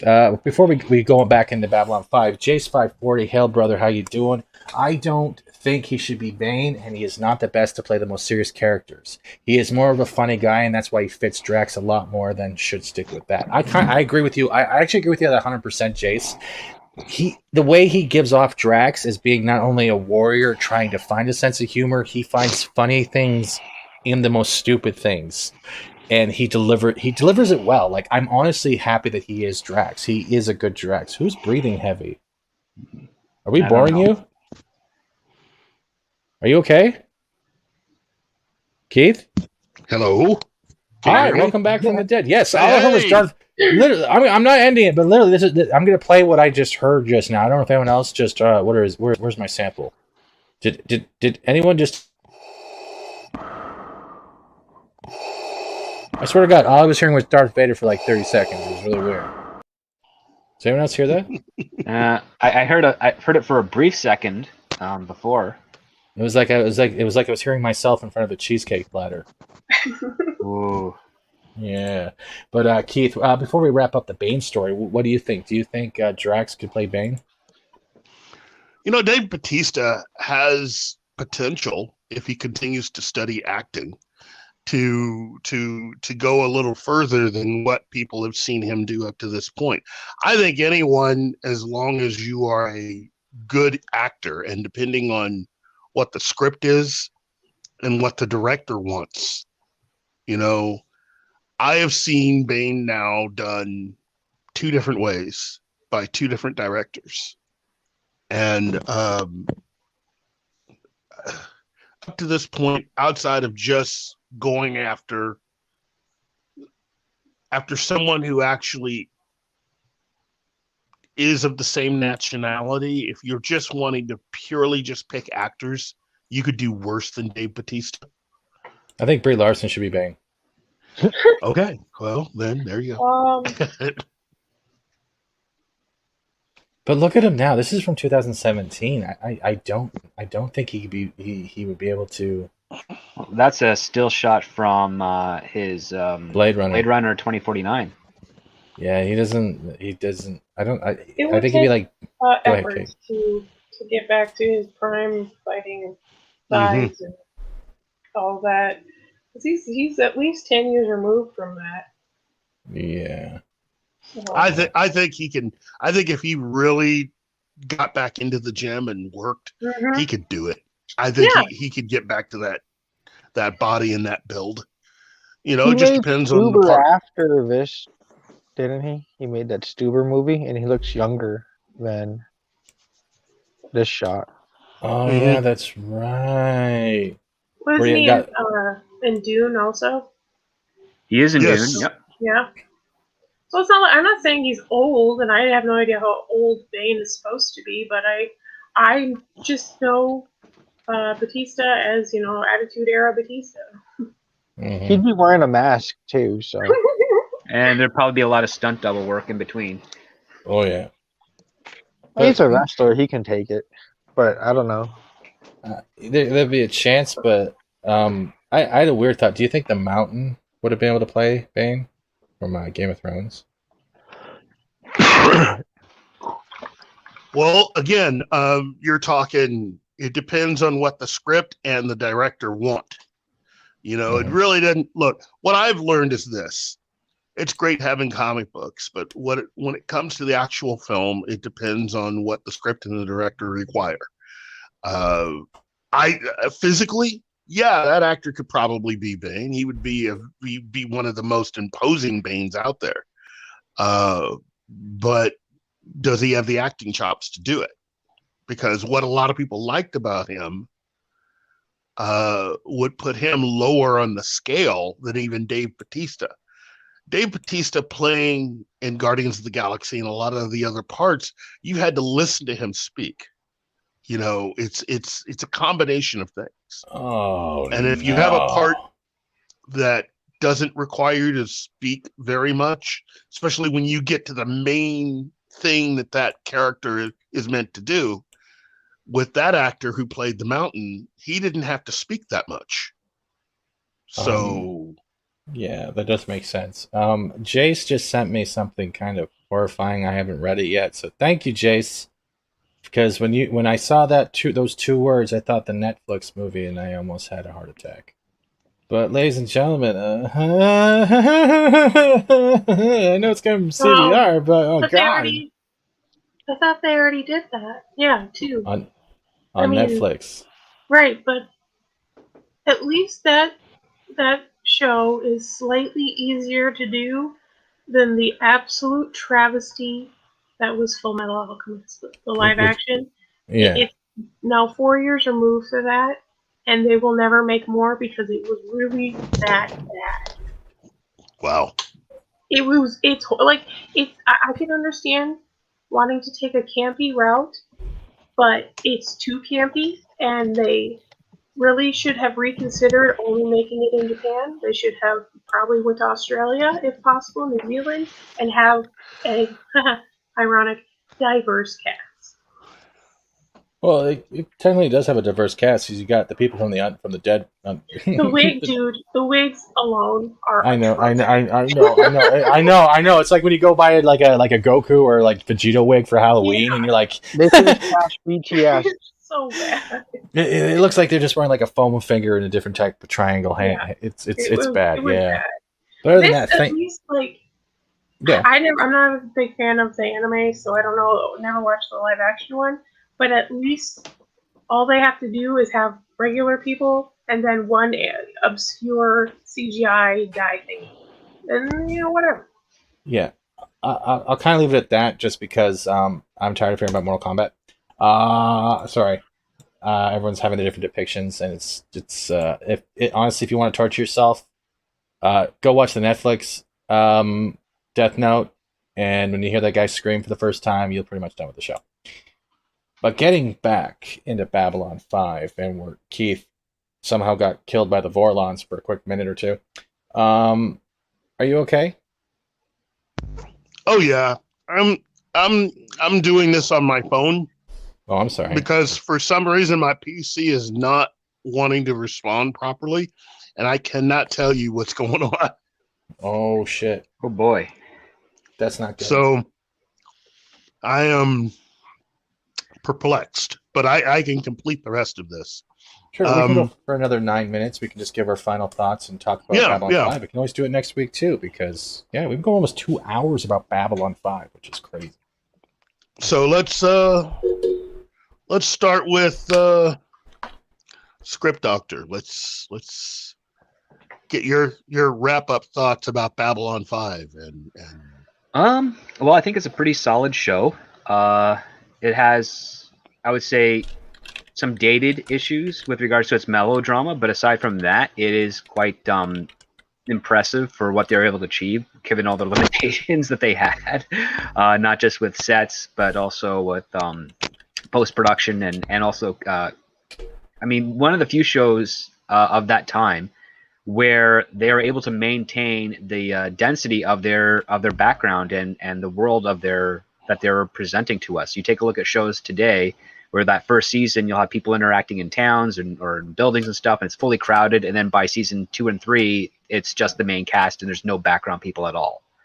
And that's always disappointing because the world becomes less believable. But Babylon 5 manages to maintain that believability of the world, addresses cool social issues allegorically, like with an assassination of a president and a corrupt leader and the loss of democracy and what it costs to restore that, and how to be humble about that, and the some of the religious allegory, and all those type of things that make sci-fi, that are used in various other sci-fi properties, but also make sci-fi like really fun and enjoy, is the allegorical and the morality plays. And Babylon 5 has that consistently through every season. And I also like the fact that it's creatively written enough to reintroduce us to brand new characters late in the series that we end up knowing really well by like the next couple of episodes. It's really effective that way. So that's kind of my thoughts. I think anyone who likes sci-fi television, especially in the golden age of sci-fi television, which would probably be between the 80s and early to mid 90s, it's essential viewing. Yeah. Yeah, I definitely think maybe next week when we do this, we'll focus on the characters, maybe our favorite characters or our favorite arcs. We can go from there, because it seems like when you're in the chat, before we go to the next person on the panel, give me a 1 if you want to focus in next week on more Babylon 5. 2 if you don't care. 3, Steven, you're fat. I know 3 is going to pop up a lot. But let's bring it. Kate, do you have any thoughts on this before I make your window big, or you haven't watched it yet, have you? This awkward. Did you say Keith or Kate? I'm sorry. Kate. Hi. I don't know. I was sold the other day. Kind of talked off stream, and I asked questions. I'm not a big sci-fi person. Like the most sci-fi I like is Cowboy Bebop. So I was sold, and I hope you are too. And if I get a chance to watch it, I definitely will. So thank you very much, Keith. Jose, thank you very much for that self-esteem boost, the sarcasm. But yeah, we'll definitely do more. Thank you, Kate. And next up, we have our guest today, which dropped bombs on us last week, Baby Yoda Jeebus. Oh, hey. Yeah, it's like Babylon 5 is like a really cool show to work on. It was like different than like a lot of different shows that I've done, but it was like it was like maybe like the most science fiction show that I've worked on. I mean, I've worked because like it wasn't, it was like original, you know, it wasn't based on like anything else before it. Because like all the like Star Trek is based on like the original series, and then Babylon 5 was like totally original. He had to build everything from the ground up and then tell it in like the 5 seasons that he did. Right. Well, that's good. I'm sorry to put you on the spot, man, but I am happy you actually came by. Yeah. Like honestly, like you have an invitation whenever we talk again. We're not going to force you, but dude, thank you. All right, no problem. All right. And next up, we'll bring the man, the myth, tokenized legend, Keith. Chime in, Keith. You know what? Babylon 5, as I've been saying, is a show that was one of those rare instances where you actually got to see a lot of people come together to do something that they loved. And from J. Michael Straczynski on down, it's a total labor of love with the show. And again, he had a lot of stuff mapped out. Did he have every single thing mapped out? I don't think so. But he at least had a really good idea of the beginning and where he wanted to end, which is still very important. I think this show deserves to be recognized for how influential it was to really all of entertainment, but especially entertainment into the 90s and the early 21st century shows. Because without it, you wouldn't have a lot of this stuff. You know, American audiences just were not into serialized storytelling. No, they weren't. And it was a show that, again, as Script pointed out, was one of those shows that was so well done that they can introduce brand new characters and you would understand who they were, what their motivations were, and end up liking them in a very short amount of time. Oh, yeah, we did. I just think that if you're not watching Babylon 5, that's fine. You don't have to, but give it a shot. Give it a try. Again, as I keep saying, it's on HBO Max right now. So if you've got HBO Max still and you haven't canceled it, check it out. Try it out. You know, it's only about 40 minutes of your time, give or take. You know. Mm-hmm. Thanks, Keith. Now, I'm not going to make myself too big, but I'll try to drag myself over. But here we go. I agree with pretty much everyone here, especially when it's a hard sell for people who are not into this type of fantasy escapism, storytelling, even sci-fi. Like Kate, you're not a big one of us as Cowboy Bebop. The fact that Keith can sell her to the point where she's getting somewhat interested, not trying to assume anything, that it's one of those shows where you got to give it a chance. I don't say I'll demand it, but I will push that mentality. When I saw the pilot for the first time, my dad recorded it off TV or whatever, and it threw me off. But years later, when I saw that one episode with the stuck in hyperspace in the shadow, that ship, it pulled me in. And I wasn't a big fan of Crusade. It had its moments. It could have been something better, but you could tell it was no longer storytelling. It was syndication telling. It was pretty much the company took over rather than the storyteller. But this show was great. you can find attachment in so many characters. Characters will disappear, but they'll come back later on, and their story just seems to pick up right after where they disappear from. Give it a chance. And if we have to keep doing this every week to give people a chance, they use CG models for like the spacecraft before like a lot of shows did too. Yeah, I'm willing to keep talking about this, and we can always dwell off and share thoughts, but give it a chance. Honestly, just give one episode a chance, and come back next week, and then see whether or not you liked it or hated it. If you hated it, you probably won't be coming back to watch again. But hey, who cares? I've had a great time with you guys. I have a great time just talking with people, having people listen, and I didn't expect to be like this, but that's my 10 cents. Thank you to everyone that tuned in and seemed to take something out of what I say. But also, thank you for at least being willing to give this show a chance, because again, we're living in a time where we're having a lot thrown at us. The streaming wars, they're throwing a lot of stuff at us, and some of it is stuff that you've seen before or echoes of other things. And at this time, Babylon 5 is kind of unique.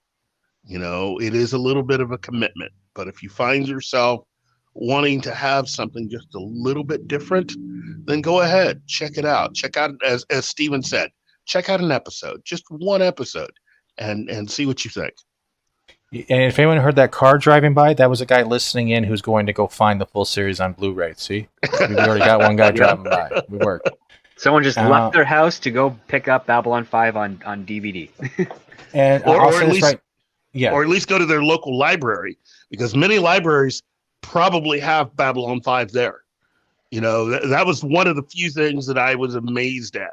They had excellent coverage when it came to when libraries started allowing you to check out DVDs. Almost every library I've gone to has had at least a copy or two of Babylon 5. Yeah. So other than that, we're going to wrap it up. It's been about 2 hours. I can't believe it's been 2 hours. Don't feel like it. Thank you, everyone. Thank you to Keith's computer for pooping and his phone for working.